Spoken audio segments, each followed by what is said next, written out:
ठाकुर जी, संचालन कर रहे साथी और तमाम मंचासीन सभी साथियों को मेरा बहुत जोहार।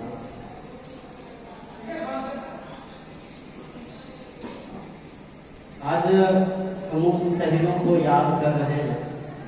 एक ही परिवार से 6 लोग शहादत दिए। आखिर वो क्या त्याग की भावना रही होगी, क्या उस समय ये परिस्थिति था। जो इस तरह के हुल विद्रोह के बारे में कहते हैं कि हुल एक विद्रोह का ही संथाली शब्द है, नाम है, और बहुत तीव्र, बहुत क्रूर ऐसा इसका अर्थ बताया जाता है। ईस्ट इंडिया कंपनी का जब यहाँ राज था बंगाल प्रेसिडेंसी, तो तमाम तरीके के हथकंडे लगाकर यहाँ के लोगों की जल जंगल जमीन, लोगों से राजस्व वसूलने के तमाम ऐसे उपाय किए जा रहे थे जैसे ईस्ट इंडिया कंपनी और मजबूत हो और यहाँ के लोग गुलाम से गुलाम होते जाए। इसी क्रम में एक ऐसा कानून लाया जिसमें ये कहा गया कि जो भी यहाँ के रहने वाले लोग हैं या राजा रजवाड़े लोग हैं, जो राजपाट चलाने वाले, स्वशासन व्यवस्था वाले लोग हैं, अगर वो मर जाते हैं तो उनकी जो जमीनें हैं वो ईस्ट इंडिया कंपनी को हो जाएगी।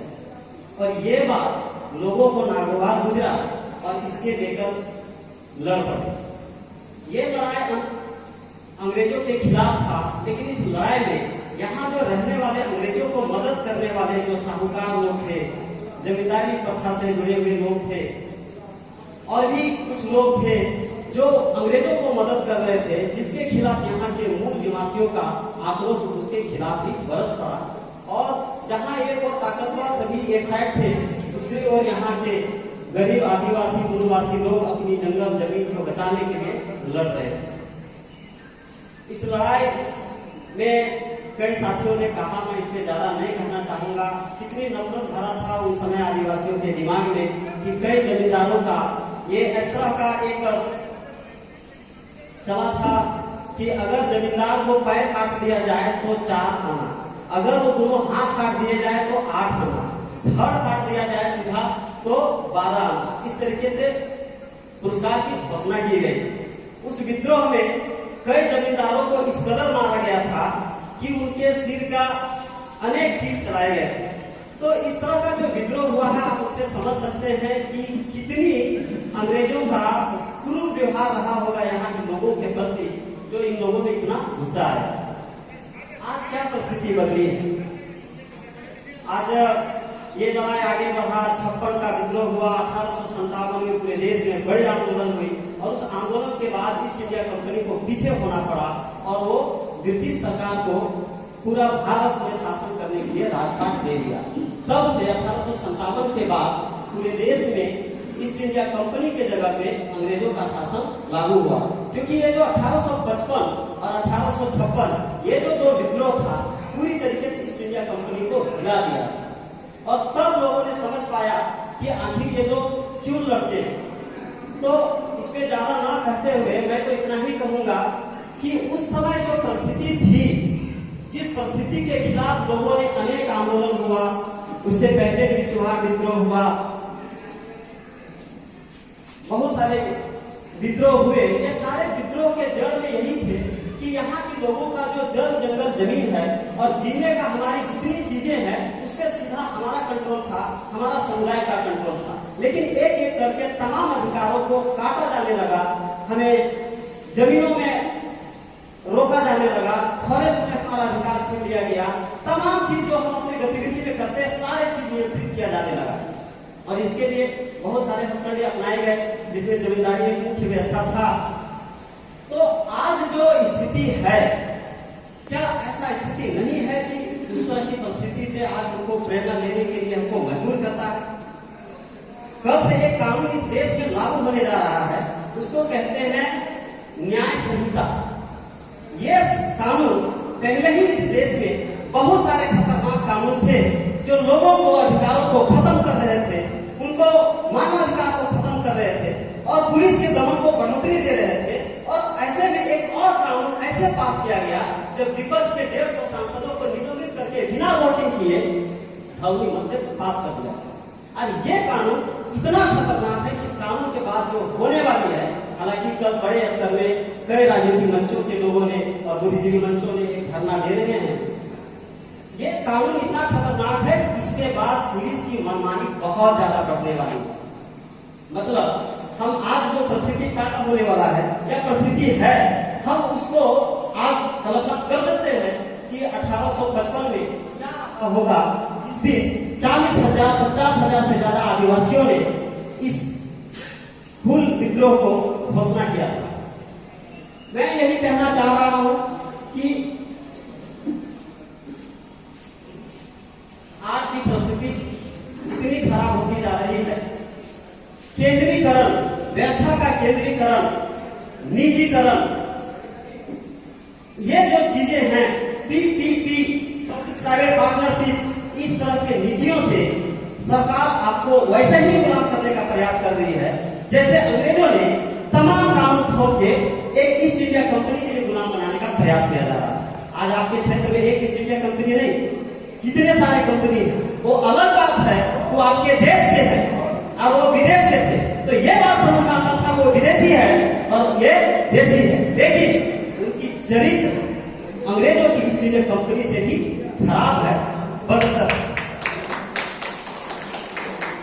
आज अगर हम पिछले 10 सालों से, मैं किसी एक सरकार की आलोचना नहीं करता हूं, तमाम सरकारें इस तरह के काम करते रहे हैं, लेकिन पिछले 10 साल में अगर हम देख ले, इस देश का जितना भी भारतमाला परियोजना सड़क है वो एक कंपनी को दे दिया गया है पीपीपी मोड पर।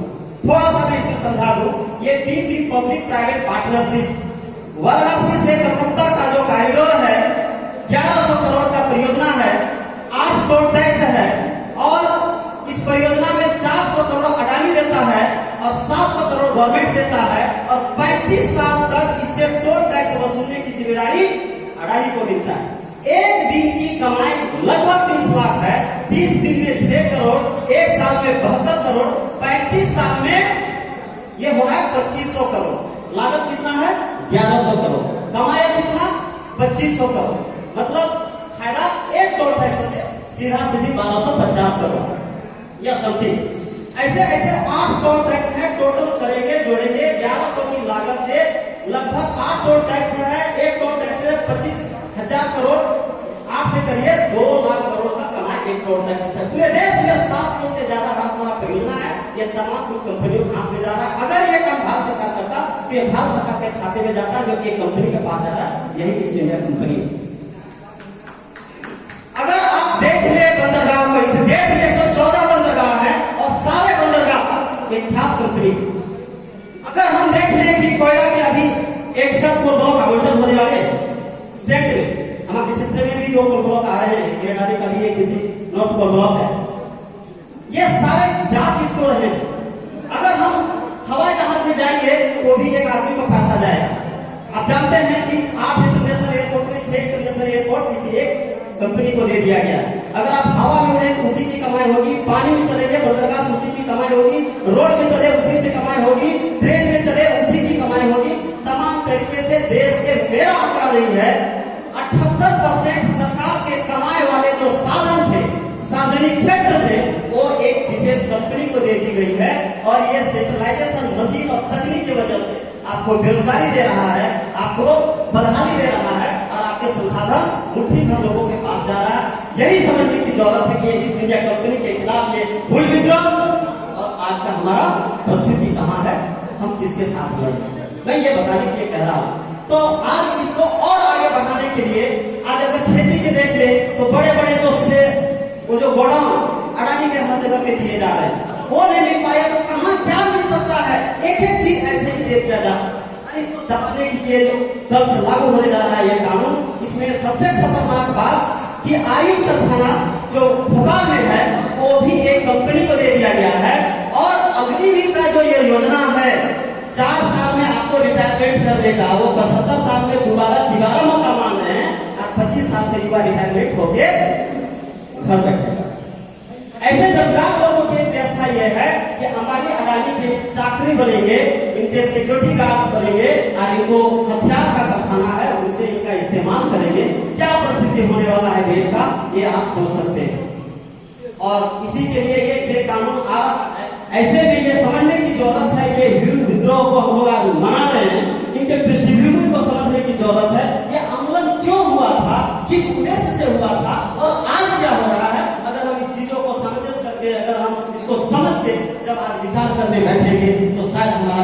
फटेगा और हम लड़ने के लिए तैयार हो सकते हैं और हमें तैयार होना चाहिए। अब मैं बड़कागांव केरेडारी की बात करूंगा। बड़कागांव केरेडारी का लगभग 35 को ब्लॉक है तमाम क्षेत्रों में। एक एक गांव को ऐसे बांटा गया है कि अगर ये गांव छूट रहा है क्या, ठीक है इस कंपनी को पताल ईस्ट से लेकर हमारा गुंडू कोतरो का भी हुआ है, खबिया गांव का हो चुका है, उधर से लेकर अभी भी यहाँ 4 कोटवा के क्षेत्र में आ रहे हैं। तो तमाम आप देख लीजिए ये सारे गांव अगर उजड़ेंगे तो हम कहां होंगे, कहां होंगे। आज हमारी सरकारें ये भी सोचने के लिए तैयार नहीं है कि आज तापमान इतना बढ़ गया है, अभी भी रहना इतना मुश्किल है और कितना बर्दाश्त करेंगे और कितना गर्मी लाओगे। 44 डिग्री तक चला गया कोटा का तापमान, 50 डिग्री के बाद हम रहने के लायक नहीं रहेंगे, यहाँ जीवित नहीं रह सकते हैं 50-55 के बाद। और हम कहां ले जाना चाहते हैं? हमारी जो सरकारें हैं, हमारी राजनीतिक पार्टियां हैं, वो जाकर सभी उन्हीं कॉर्पोरेट विकास का समर्थन करते हैं। विदेश में हमारे प्रधानमंत्री जाते हैं, पेरिस समझौता करते हैं और कहते हैं कोयला को आधारित उद्योग को बंद करेंगे, क्योंकि ये जो गर्मी बढ़ रहा है इसमें 2-3 चीजें बहुत महत्वपूर्ण है। पहला, कोयला से कार्बन डाइऑक्साइड का उत्सर्जन, पेट्रोल से कार्बन डाइऑक्साइड का उत्सर्जन, ये 2-3 चीजें, गैस से, ये 2-3 चीजों से गर्मी बढ़ती जा रही है। आज बड़कागांव की स्थिति क्या हो गया है, आप लोग अभी इस गर्मी में कैसा महसूस कर रहे होंगे, आप लोग भी जान रहे हैं। और कहीं न कहीं ये सारे परिस्थिति का कारण ये खनन कंपनियां हैं। आप सोचिए अगर ये 35 करोड़ ब्लॉक खुला तो ये 300 गांव खंडहर में नजर आएगा और यहाँ के लोग क्या रहने के लायक भी बचेंगे।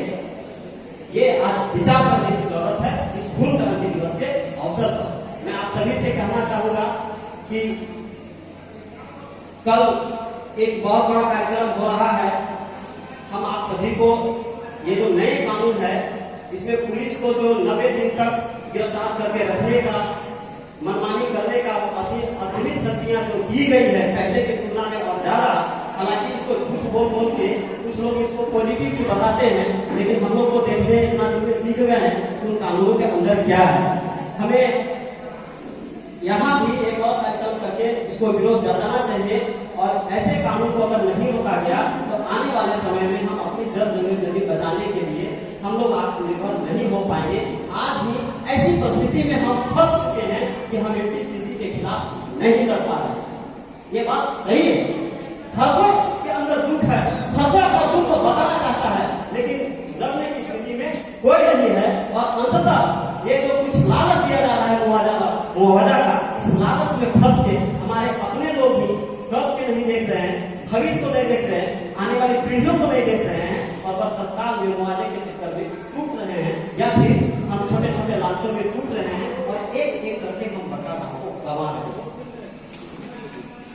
और अगर हम इस बारे में पूर्ण विचार नहीं किए, क्योंकि पहले जो आंदोलन हुआ था काफी मजबूत था, कई साथी हैं, सरकारी जी हैं, उस समय मैं बच्चा था लेकिन मैं उस समय आंदोलन में रहता था। इन लोग हमारे साथ लखींदर दादी हैं और भी कई साथी रहते थे, कई लोग नीचे हैं हमारे वो सुधेलाल जी ना, ये कोयला सत्याग्रह में ये भी थे। तो हाँ, किशोर यादव जी हैं, तो सभी लोग रहते थे। हम लोग को पूना कपूरा की जो समस्या है उन चीजों के राजनीतिक दलों के विचारधाराओं से ऊपर उठकर या जात पात की विचारधाराओं से ऊपर उठकर अगर हम एकजुट नहीं हुए तो हम लोग नहीं बचा पाएंगे। मैं इसलिए कह रहा हूँ कि बड़कागांव में अंततः लोग आंदोलन में जो ग्राम सभा की प्रस्तावें पारित होती थी उसको डिसीजन में अमल करने के बजाय सभी जाति के लोग अपना नेता चुनने चाहिए। जब कुर्मी का बात आता था तो कुर्मी वहां डिसीजन नहीं लेता, कहता था मेरा नेता कौन है तो अपना नेता पास पहुंचता। उसी तरीके से और दूसरे समुदाय के लोग हैं वो अपने नेता पास पहुंचता था, वो तीसरा नेता पास पहुंचता था। और आप सभी जानते हैं कि राजनीतिक दल के चाहे किसी भी दल के नेता हो उसको सिर्फ एक ही मंशा रहता है, चंदा और धंधा। उनको चाहिए चंदा, पार्टी चलाना है, अपने कार्यकर्ता को थोड़ा जेल बनवाना है, एडजस्ट करना है, कुछ गाड़ियां चलवा देनी है। ये जो लोग लालच है कुछ थोड़ा कमीशन मिल जाना है और ये चक्कर में वो हमेशा बीच का रास्ता अपनाते आए हैं। लेकिन जब तक कर्पूरा में ग्राम सभा आधारित निर्णय होता था, आंदोलन बहुत मजबूत था और मैं दावे के साथ कहता हूँ कि 2016 तक एनटीपीसी 10% की जमीन नहीं खरीद सका। कफन सत्याग्रह और हिंसक गतिविधियों के बाद राजनीति के ताकतों के इस आंदोलन में घुसपैठ होने के बाद जो बड़का गांव का जो स्थिति बना, आज तक हम लोग दोबारा अपने आप को नहीं खड़ा कर पाए। आज आलम ये है कि हम सुनने के लिए कोई पब्लिक नहीं है, जो भी है सबके साथ एक स्थिति। आज ये स्थिति, तो इस स्थिति में हम लोग को विचार करने की जरूरत है कि हम लोग एक बार फिर बड़का गांव का आंदोलन को सभी साथियों को समेटते हुए लखीमपुर जी ने बहुत अच्छा पहल किया है नागरिक सुरक्षा मंच के माध्यम से सभी लोगों का जोड़ने का, और एक बार फिर हम लोग को प्रयास करके एक राजनीतिक पार्टियों से ऊपर उठकर हम लोग सभी पुलिस मंच नागरिक मंच के साथ एक साथ खड़े होकर हम लोग अगर नहीं सोचेंगे तो आने वाले समय में हम सभी गंवाने वाले हैं, सब कुछ गंवाने वाले हैं। आज देखिए जो सड़कें ऐसे ऐसे जगहों में सड़कें दिया जा रहा है और जहां सड़क परिचालन होता है वहां आप हम जैसे लोग नहीं बस पाते हैं, बाहरी लोग आते हैं, जमीन खरीदते हैं और ऐसे चौक चौराहों में बसते हैं। आज इस तरीके से पूरा भौगोलिक परिदृश्य बदल रहा है, बड़े पैमाने पर बाहरी लोग आज रांची की क्या स्थिति होगी, हमारे टाउन क्षेत्रों की कितना स्थिति होगी। आज हमारे बगल में एक छोटा सा हिंदगी स्टेशन है, वहाँ हमारे स्थानीय लोग बहुत कमजोर है, वहाँ बंगाल से डॉक्टर आ गया है, दूसरे जगह से व्यापारी करने वाले हैं, दूसरे लोग हावी हो गए। तो जहाँ जहाँ सड़कें जा रही है, जहाँ जरूरत नहीं है उसे कहीं ज्यादा से ज्यादा सड़कें दिया जा रहा है और बाहरी तत्व वहाँ शामिल हो रहे हैं। अब उनके साथ जो राष्ट्रीय पार्टियां हैं उनका ऐसा गठजोड़ है कि यहाँ की स्थानीय ताकत को हर स्तर में कम करने का पूरा साजिश चल रहा है। ऐसे में हम लोग के साथ जो चीजें हो रही है बहुत खतरनाक हो रही है। अगर अभी भी हम लोग नहीं समझ पाए और इस पर नहीं बढ़ पाए तो बहुत मुश्किल होने वाला है। मैं तो इस दृश्य को देख रहा हूँ, आज ही ये स्थिति है कि कई जगह बोरिंग करता है, पानी नहीं निकलता है, कुआं के कुआं सूख जा रहा है, लोगों को पीने के लिए दिक्कत हो रहा है। धूल प्रदूषण का क्या स्थिति है। अभी एक साथी ने हमको सुबह फोन करके कहा कि बरवाडी में 4-5 एकड़ जमीन बालू का ऑफिस बनाने के लिए या स्टॉक करने के लिए ले लिया गया और किसानों को शायद एक दो आदमी को मुआवजा मिला कि नहीं मिला, बहुत लोगों को नहीं मिला और लोग को रोजगार भी नहीं दिया। आज लोग रोजगार के लिए तरस रहे, लोग इतना पागल है रोजगार के लिए कि क्या बता। अरे भाई 8-10 हजार 12-15 हजार का क्यों रोजगार देता है? क्या वो शिक्षक जैसी रोजगार नौकरी है क्या? वो परमानेंट गवर्नमेंट की नौकरी है क्या? इतना पागल हुए जा रहे हैं। अगर इस पागलपन से नहीं बचे ना और हम लोग आने वाली पीढ़ियों के लिए नहीं बचे तो सोचिए कि हमारे पुरखों ने हमको जमीन देकर दिया, हम उसे क्या देकर जाने वाले हैं। सोचिए कुछ भी होगा ना पता, जमीन होगा तो हम लोग खेती करके जीवन यापन कर सकते हैं। हजारों तो छोड़िए लाखों सालों से मानव इतिहास इस कृषि आधारित सभ्यता का अंग रहा है और आज तक हम चल रहे हैं। लेकिन उद्योग या कोयला या बिजली या ये सब खा पी के आप बहुत ज्यादा जीवन को नहीं ले जाने वाले हैं। इसलिए आने वाले पीढ़ियों को ध्यान में रखते हुए इस प्रकार गाँव को बारे में एक बार पुनः चिंतन करते हुए नागरिक सुरक्षा मंच को मैं उम्मीद भरे नजरों से देखता हूँ कि लोग इस पर विचार करेंगे। सभी साथियों को धन्यवाद। जोहार।